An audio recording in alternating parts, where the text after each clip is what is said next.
Hi everyone, it's the Comic Fan Man here coming at you with another video. And in today's video, we're going to have a look at McFarlane Toys DC Multiverse Gladiator Batman figure.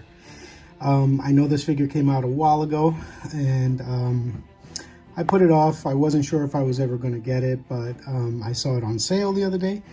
And yeah, I decided, yeah, this is definitely worth having in my collection. As my collection is themed toward sword and sorcery, I thought this would be a really good fit for my collection. All right, let's open it up and take a look at what we got inside. Before we open it up, let's take a look at the back of the box here. This is a piece by Greg Capullo. This is the metal Batman comic. It's called Dark Knight's Metal, and as you can see, we have the Gladiator Batman, a very awesome looking Wonder Woman, and cool looking Superman here with the Joker dragon face. All very cool. All right, so here he is out of the box with his accessories. He comes with this really cool card. It does have the story to it. Obviously, Batman's real name is Bruce Wayne. So for the Dark Knight's Metal Batman, Gladiator Batman, he was trapped in Mongul's planet war, and the remaining members of the Justice League, having been bound to special armor that strips them of their powers, they are forced to fight any monster, machine, or abomination that Mongul can throw at them in his gladiator arena. Each machine they were pit against is built to counteract their skill set. However, Batman, forever the detective, realized that inside his opponent's mouth was a button bearing his symbol. The toy maker, a captive of Mongul, has created machines with a failsafe. When he pressed the machines, absorbed their respective Justice League members, and conjured the machines into massive mech piloted by members. Batman had discovered the toy maker's true intentions and clues to help them and trick Mongul out of his show. So that was the story of the Dark Knight Metal.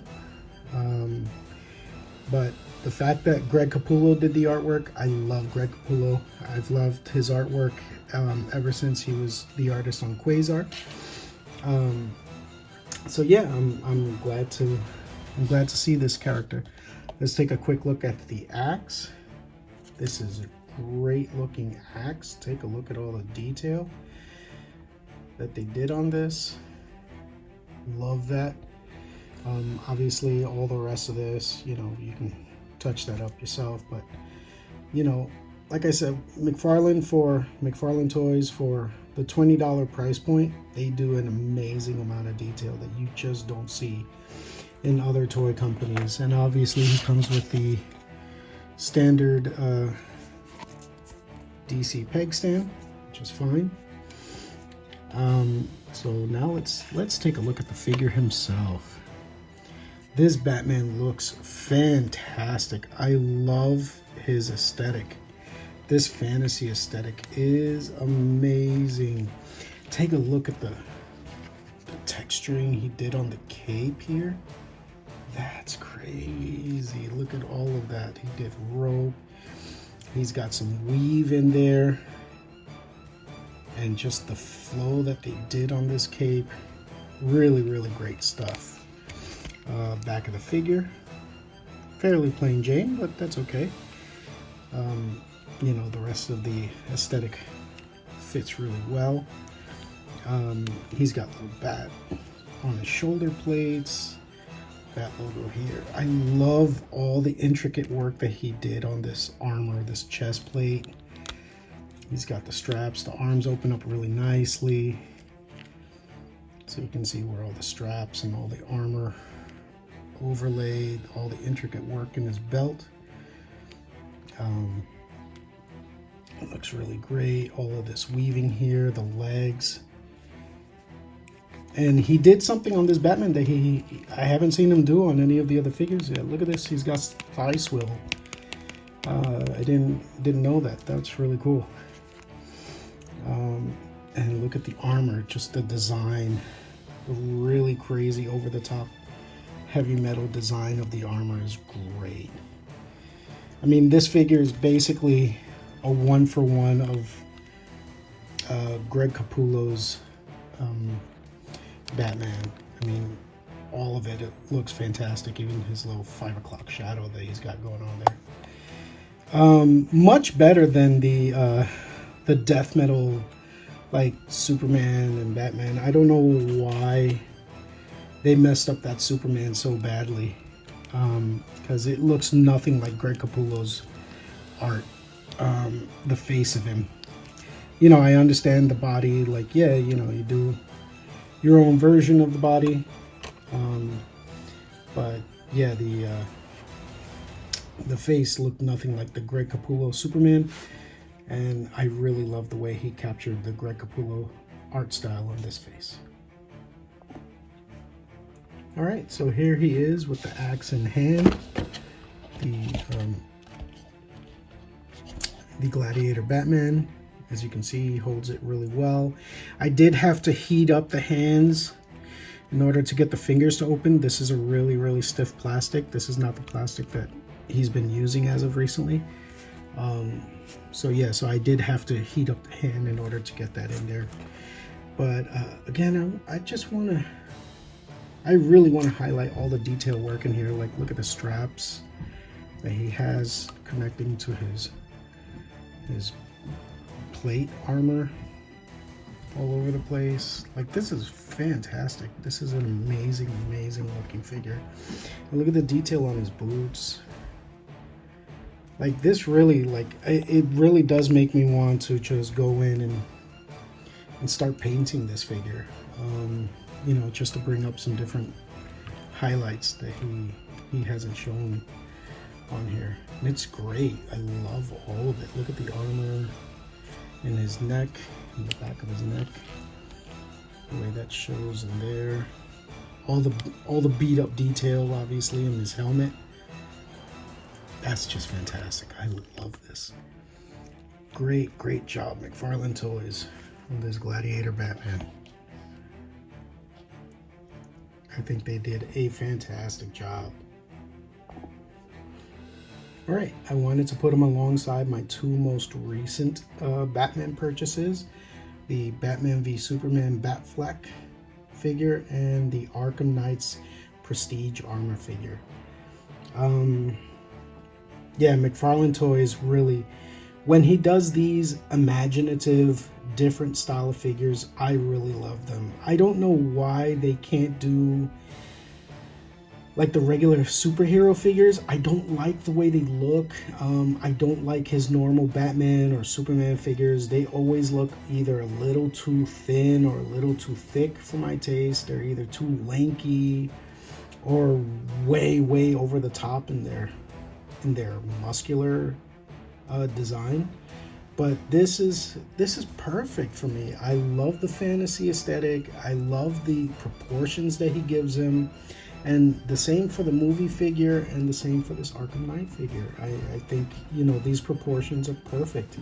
So I don't know why McFarlane Toys keeps not being able to get these kind of proportions for the regular Batman, Superman, Wonder Woman type costumes.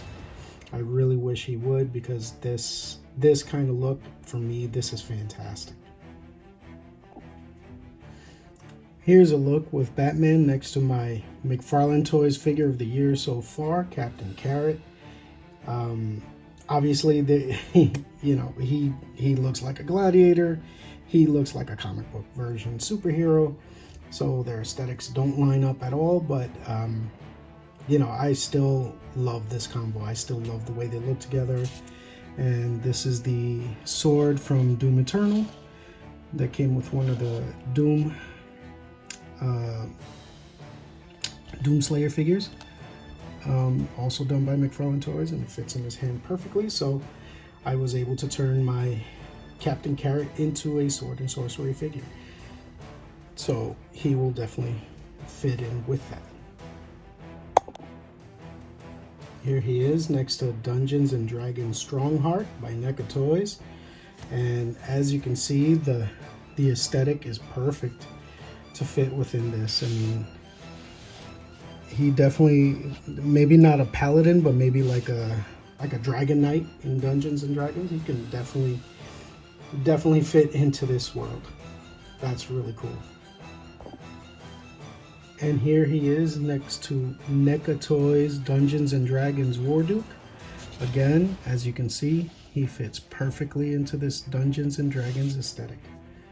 Really, really cool. He can definitely be just as easily, you know, a villain, because I believe the dragon cults of Dungeons and Dragons would wear black and purple, so he fits within that. He can definitely be one of those style of villains. This is really cool.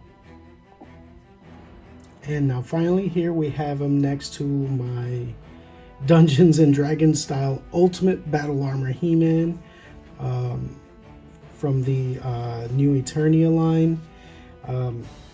You know, obviously this is a little bit of a custom. I did a couple of swaps, like with the boots. I had an extra arm pad on there, and I made this little cloth cape that he's got there.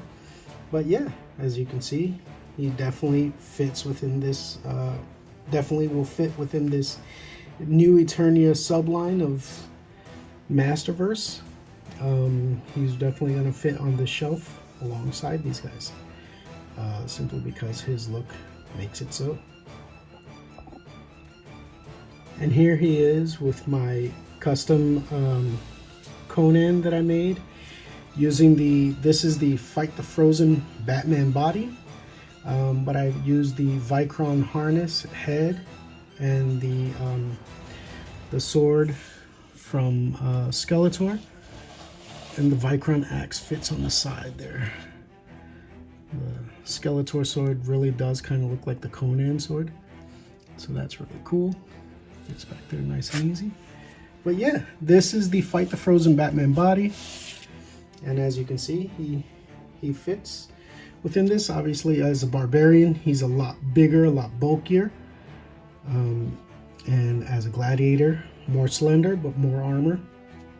So definitely both of these styles of Batman, well, now he's a Conan, I think they look great. So I'm really, really happy with this. All right, and here's the Trinity in their medieval gladiator forms. We have the Wonder Woman from Death Metal. We have the Superman from DC Future State here on this side, and obviously the Dark Knight's Metal Batman Gladiator. And as you can see, they look great together. This Wonder Woman and Batman here are definitely my favorites. This Superman is really kind of weak to me. I don't like the way they did his legs. His overall look would have been great if they just, like, you know, actually made him like a Superman thickness instead of this really, really thin character. But I love the logo, love the shield. I changed out the axe for this sword because I wanted him to look more like a Leonidas type Spartan, and this looks more like the Spartan sword. And as you can see, the Trinity looks really, really good together. All right, so I hope you enjoyed this look at Gladiator Batman from the Dark Knight's Metal series of McFarlane Toys. And I am actually going to go away for a little while. I'm going on vacation with my family, so I won't be uploading videos for a little bit. But as soon as I'm back, I'll be back on the grind, and I'm sure I'll have something very cool to post at that time. All right, so until then, everyone be safe, enjoy your family, enjoy your springtime festivities. I know we will, and I will see you in a few weeks. All right, thank you, and have a great day. Bye-bye.